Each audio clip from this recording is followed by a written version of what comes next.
Hello, everyone, and welcome to the Jeffrey Epstein Show. I'm your host, Bobbycapucci, and this is Daily Drop number 164.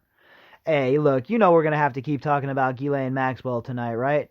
She has a new piece out here, a new bit of information out about her, I should say, in The Sun, and we're hearing from her friend Laura Goldman.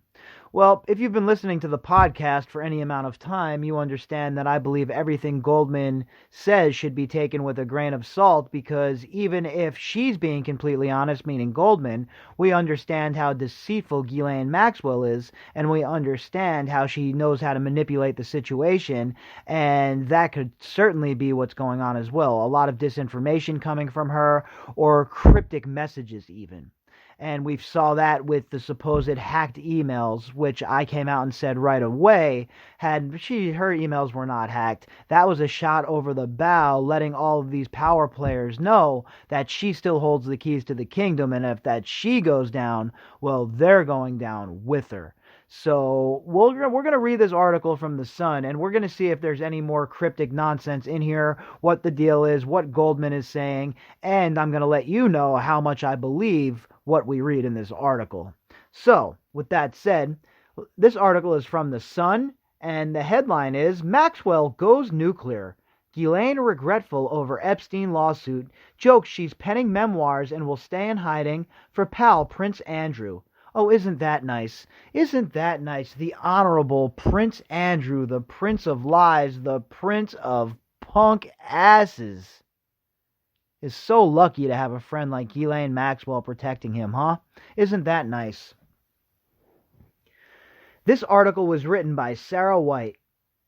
Jeffrey Epstein's pimp, I hate that, Jeffrey Epstein's co-conspirator, Ghislaine Maxwell, has spoken out from hiding to reveal that she's regretfully filed a reasonable lawsuit for millions of dollars against the pedophile's estate, as he once wrote that he'd bankroll her forever. Really? Really? She's regretful about it. So now, not only is she being absolutely brazen with her disrespect for the survivors in this case, but now she's coming out here and playing like, oh, well, this is a regretful decision. I'm just making this call because I have to do it. I mean, it's obvious that I'm entitled to millions of dollars from Jeffrey's estate. Meanwhile, she should be doling out millions of dollars to these survivors. Never mind trying to get her disgusting claws on some of this money. How about you dole out some of your money to these survivors, Ghislaine, you disgusting piece of trash? She joked that she's writing her bestseller memoirs while she stays out of the public eye so she doesn't antagonize the judge, and to protect Prince Andrew, who's suffered enough. Oh, give me a break. Give me a break. The only people who have even suffered at all in this whole entire case are the survivors, okay? And if you're talking about systemic things, well, the whole justice system has suffered. But if we're speaking about people, the only people that have any leg to stand on about any sort of suffering are the survivors that you helped abuse, Ghislaine, all right? That you helped abuse. That's where the evidence points. That's where all the evidence points. Ghislaine also claims that the billionaire instructed her to protect their friends, begging the question of who's still keeping quiet on their behalf in the never-ending saga. Well, that's interesting, isn't it? Another shot across the bow. Ghislaine claims that the billionaire instructed her to protect their friends, begging the question of who's still keeping quiet on their behalf in the never-ending saga. That's another message from Ghislaine Maxwell, folks. Another message from her cloak and dagger repertoire. She is letting everybody know that if she doesn't get this money, if she doesn't have this money from the estate, or if somebody doesn't pony up these millions for her to mount her legal defense, well, she might not be protecting her friends much longer. She might be ready to talk. And what did I tell you, folks? I'm telling you right now, when you read between the lines, this is a shot across the bow, not even a question. This is her threatening everybody when you read between the lines. Not out in the open, and not in a way where anyone can come and say to her, well, look, why are you threatening people?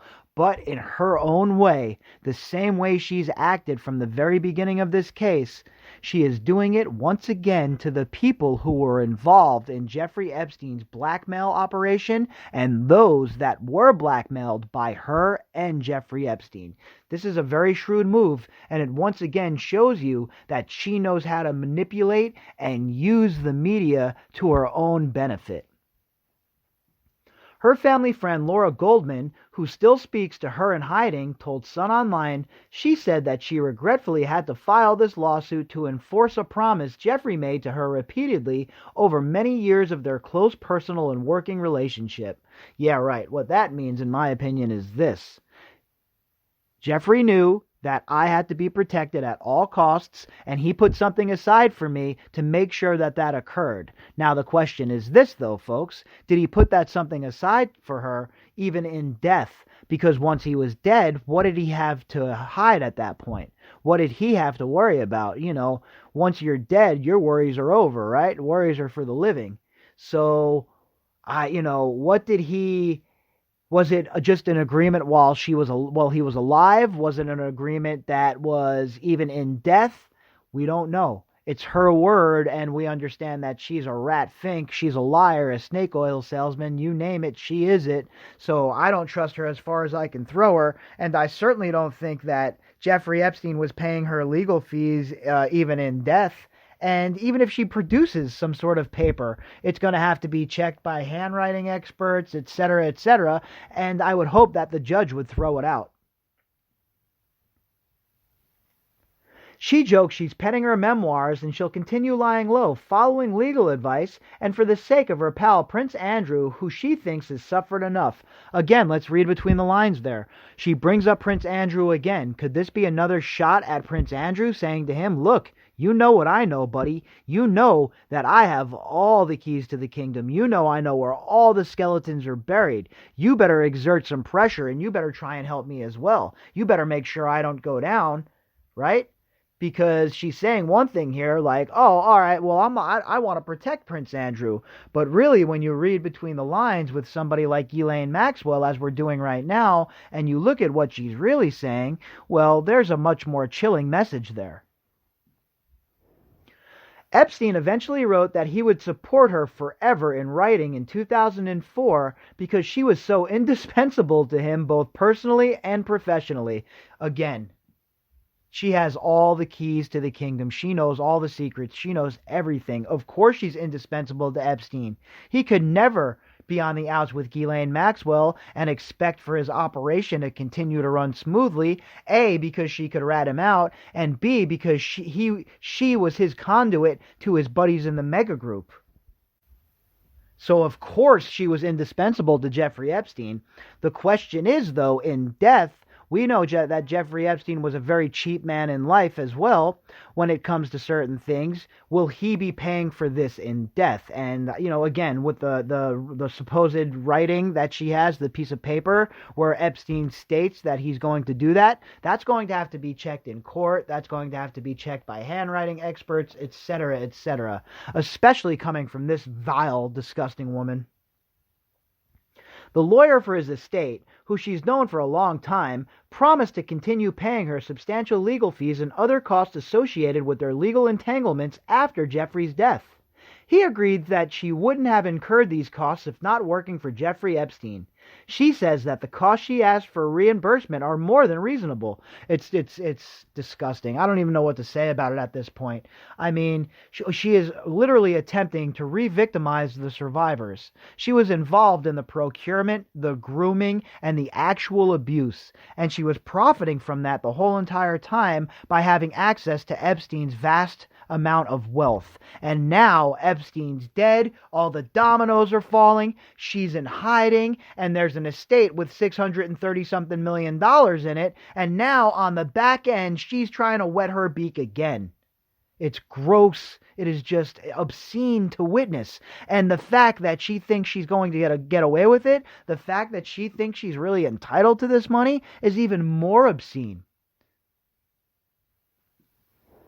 The former Brit socialite suing deceased Epstein's estate in a complaint filed earlier this month in the Virgin Islands for all of her continuing legal and security costs after 7 months in hiding, alongside the women alleging that they were recruited and sometimes sexually abused by Epstein's former girlfriend Ghislaine.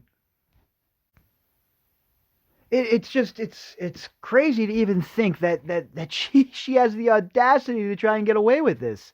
And earlier in that paragraph, they were talking about how she is, she's the lawyer for his estate, who she's known for a long time. They got to throw that in there as well. It's like another dig, another knife in the ribs to the people and the other co-conspirators of Ghislaine, flexing once again on them, letting them know, look, I know you. I know what you were involved in. I know what your role was inside of this organization. And you see it over and over in this article so far of her with these flexes, and it's a read in between the lines kind of flex, and she can deny it, right? And she can be like, no, I meant what I said. But when you know who we're talking about, and we look at the big picture, and we know who Ghislaine Maxwell is and what her MO was, well, you understand that there is a lot of reading in between the lines when it comes to this lady.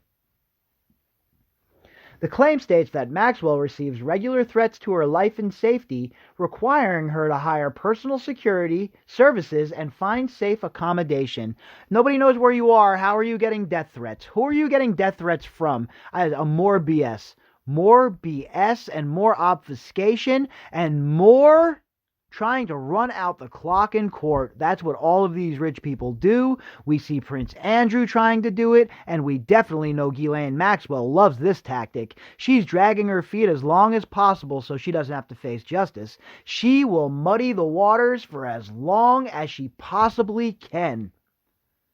Meanwhile, Ghislaine still maintains that she's done nothing wrong, with Laura saying, she claims that despite not knowing anything about the activities which Epstein has been accused of, she moans that her life has been seriously disrupted and her reputation has been tarnished, although she still hopes that that's only temporarily. She's on another planet right now. She's on planet Clactu right now, because she's certainly not living in reality, and she's not living on Earth. If she believes that her name is going to be fixed after this is all said and done, that she's going to be able to fix her image, fix her name, rebrand herself, none of that's going to happen, because you're going to prison, Ghislaine Maxwell. Understand. I hope you and your surrogate here and your mouthpiece, Laura, understand that you, Ghislaine Maxwell, are going to end up in prison eventually. She even jokes, I'm busy writing my memoirs, which she dryly adds might be a bestseller. Yeah, you're going to have plenty of time to do that. Plenty of time from behind bars to write whatever sort of ridiculous novel or memoir or whatever it is you'd like to write. Maybe you can get some tips from your friend Fergie. She says she still keeps in touch with friends and family, but has begun limiting visits, despite being in hiding, due to the increased vitriol surrounding the case. Oh, please, don't stop trying to play the victim. She's trying to play the victim up and down these last few articles, with how she's suing Epstein's estate because, she's a victim as well. She has to hide because she can hardly see her family because, she's a victim. Stop it. Nobody's believing you. Nobody buys it. Nobody believes you, Ghislaine. Okay? You're not the victim here. You're the abuser. You're the accused. You're the monster. And she states that she certainly believes that she's entitled to security costs running into millions of dollars, because if it wasn't for the hysteria around the case alleging misconduct by Jeffrey, she wouldn't need to worry about her safety. Alleging misconduct? Old boy was convicted. Okay, there's no alleging anymore. I'm tired of this alleging shit with Jeffrey Epstein. No alleging. The dude was a pedophile, a sick bastard, and he deserved to die. It's just unfortunate that he didn't face justice first in front of a jury and in front of a judge and in front of the survivors. Okay? And she cannot comprehend the estate's refusal to pay for the legal fees associated with the case after Jeffrey gave her explicit instructions to protect friends and associates whose identities are currently sealed. Of course he did. Of course he did. Yeah, he gave you those instructions, all right. Meanwhile, in reality, we all understand this is just another level of your blackmail operation. This is now the third time Laura Goldman, her mouthpiece supposedly, has mentioned the secrets and protecting these identities and protecting these so-called friends. What that means, in my opinion, is when they say friends, they mean people that are in the dossiers that they've compiled. Oh yeah, let's protect them. Let's protect them. What that means really is you better protect me. Her comments have left Laura wondering, when are people who knew Epstein going to pull back the curtain and reveal his secrets? Well, that's a good question, Laura. Perhaps you might want to ask that vile witch that you keep taking up for, Ghislaine Maxwell, because she knows all the secrets. She has all the secrets, okay? She has the keys to the whole twisted kingdom. Why don't you ask her next time she's blabbing in your ear, supposedly? How about that, Laura? Ask her.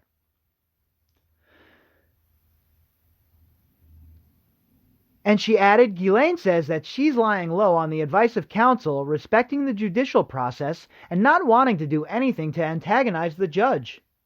She continues by stating that Prince Andrew has suffered enough and that she needs to protect friends and family. Again, shot over the bow, incoming. Yo, Prince Andrew, you think you've suffered now? Wait till I get done with you. You have not suffered even one bit of the pain that I'll bring your way. That's what that veiled shot means by Ghislaine Maxwell. It can certainly be interpreted that way if she's following the pattern that she's kept to her whole entire life, especially since with Jeffrey Epstein.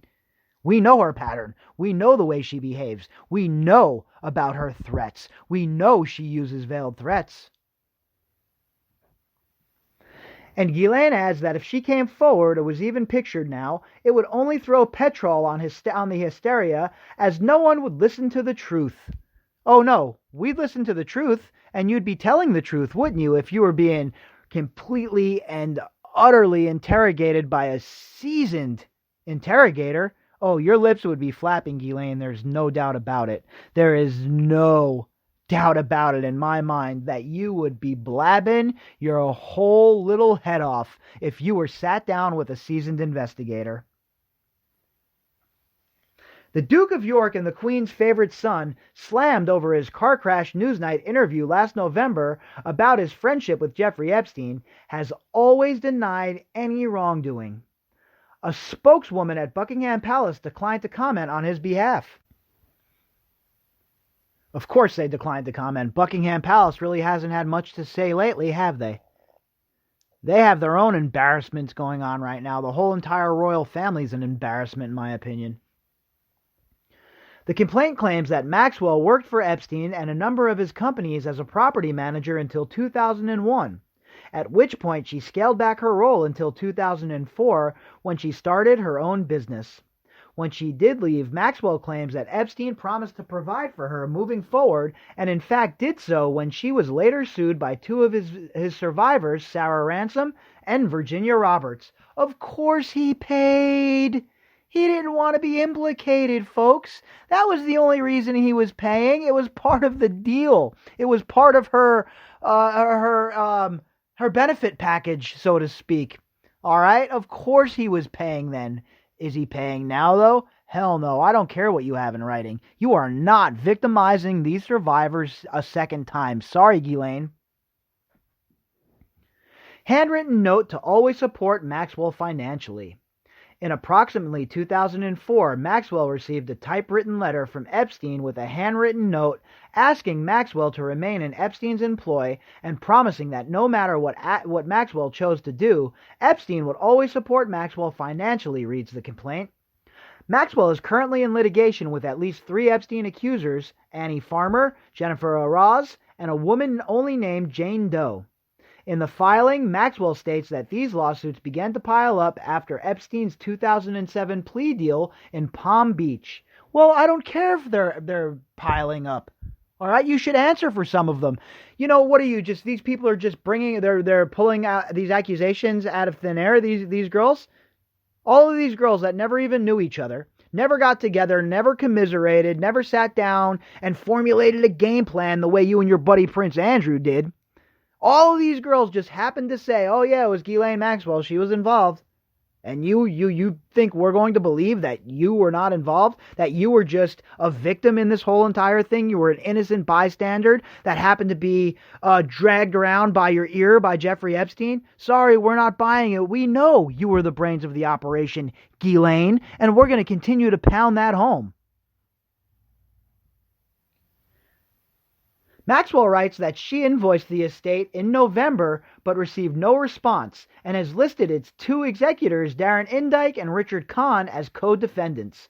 Oh, I'm sure she'll be trying to get in touch with them privately. I wonder what kind of dirt she has on Kahn and Indyke, folks.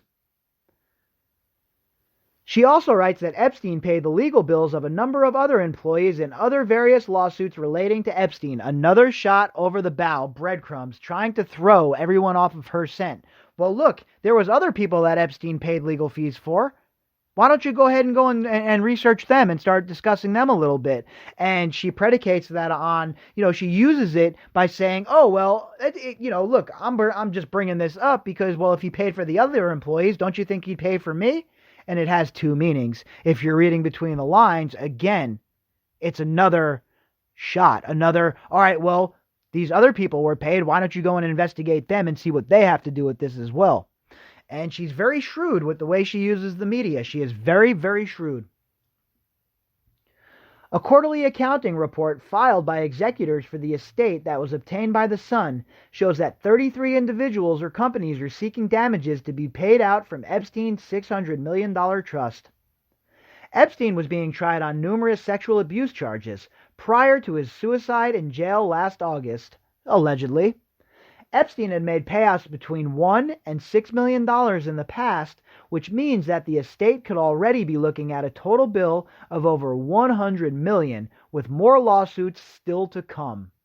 This will all ultimately diminish the money set to go to his lone heir, his brother, Mark Epstein. Nobody cares. Nobody cares about that. Sorry, Mark Epstein. I'm with you when you want the information from the jail about your brother's death. Totally understand that. I get it. When you want to see the tapes, I totally understand that. But if you're not getting any money from Epstein, I don't care about any of that. Every last dollar should go to these survivors. His brother should get squat. In fact, any property purchased with help of Jeffrey Epstein or with Jeffrey Epstein's funds should automatically be seized because those properties were purchased with ill-gotten gains. And look, like I said about Laura Goldman, she might be friends with Ghislaine Maxwell. She might not be. Whatever the case is, no matter what, Ghislaine is not being truthful when she's using her as her mouthpiece. She's using Laura Goldman as her mouthpiece to put out one message, but she really means something different. And if you notice, every single time she puts out one of these messages and we go through it, I point that out. Because it's very important to understand what sort of person we're dealing with here. What sort of devious cloak and dagger spy type person we're dealing with here. This woman was raised differently than us folks. She was raised in a place where everything was high intensity. Everything was backstabbing. It was like a court inside of Game of Thrones where everyone's jockeying for position, and she has all of these undesirables around hanging out with her dad that she's, picking things up from. And of course, she's her dad's favorite, so her dad is definitely going to have her ear and teaching her this, that, and the other thing about spycraft and what have you. And all of that, when all of that gets put together and you move on later on into life, what you have is exactly what we see in front of us. A devious, good-for-nothing, evil woman who is very manipulative, who is very easy to... very easy for people to trust, and she is very quick to manipulate the situation. She is very quick to manipulate the situation. And when I say easy to trust, she had all of these girls at first trusting her because she comes off as, somebody who's very intelligent, somebody who's very rich. You would never think somebody like this is going to be engaged in what she was engaged in, right? Well, she lures them in, and then once she has them in the spider web, she attacks. And she does the same here with the media, and she has a full-on assault with this article, folks, and she is firing off warning shot after warning shot. And if I was anyone involved in this case, anyone that Ghislaine knows about, and that's everybody, I would not be sleeping comfortably right now. Because I'm telling you, folks, the day that Berman decides to bring Ghislaine in, the dominoes certainly will fall, and everybody else involved that she has knowledge of, that she has possession of dossiers on, will go down with her. Because she is not going to go down alone, and that is very clear from these veiled messages inside of these supposed outreach conversations through Laura Goldman.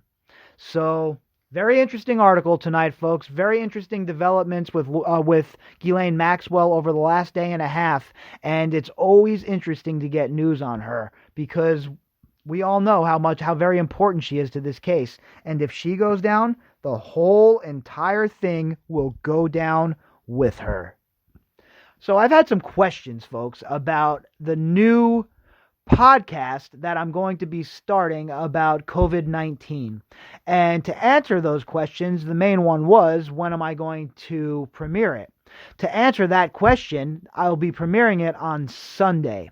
So look forward to that on Sunday, and we're going to start, and we're going to start at the beginning, where the virus came from, where the outbreak originated, what was going on during the origination period, what the CCP was doing to try and stop it, et cetera, and we're just going to go through, and we'll go through updates each day on the progression of the virus, where it's attacking now, where there are new clusters, where there are new outbreaks, what sort of positive news we have, what sort of financial ramifications we're looking at, you name it. We're gonna do a deep dive, and I'm going to use the same format that I use here on the Epstein show for the most part, where we will read articles and discuss what those articles say, and what we're going to do is read a lot of stuff from doctors that are battling it on the front line.